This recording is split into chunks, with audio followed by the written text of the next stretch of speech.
to Congresswoman Luistro or Prosecutor Luistro, may survey po na lumabas kamakailan na nagsasabi na public opinion is still yung preferred ng mga tao over evidence daw pagdating sa impeachment ni Vice President Sara Duterte. Sa inyo po bilang lead prosecutor, how will you convince not just the prosecutor, not just the judges, the senator judges, but also the public that there is enough reason to convict the Vice President? Evidence and public opinion are very much intertwined. If you will be able to present strong evidence, therefore you will be able to get a favorable public opinion. Both are significant for us to be able to establish the 4 articles of impeachment. Right now po, siguro anyone can answer kung sino po yung gusto. Ano po yung biggest challenge na nakikita ng mga prosecutors sa paparating na impeachment trial? Anyone can answer po. Okay po. Sige, si Congressman Defensor. One of the biggest challenges that we face is fake news, trolls na mali ang ikinakalat na balita, maling ebidensya ang binabarina sa utak ng ating mga kababayan. Ang fake news at trolls, dapat matigil na yan.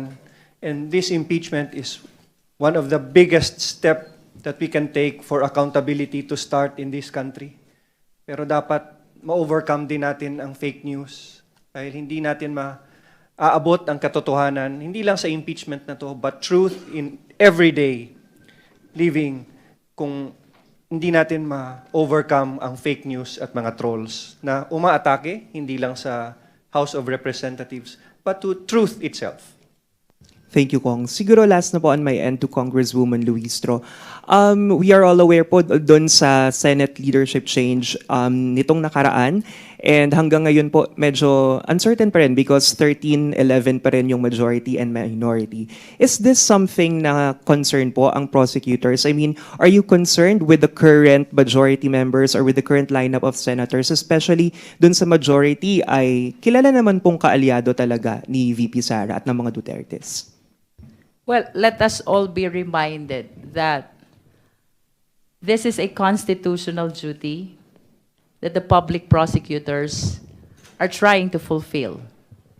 So regardless of who are in the majority and who are in the minority, the 11 prosecutors will be very much obliged to help establish these 4 articles of impeachment.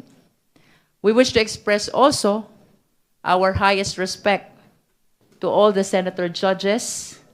We understand that even they are responding to their constitutional duty. So we expect that we as public prosecutors will be responding to their mandate in the same way that the senator judges will be impartial and independent in hearing and resolving these articles of impeachment as what the Constitution mandates.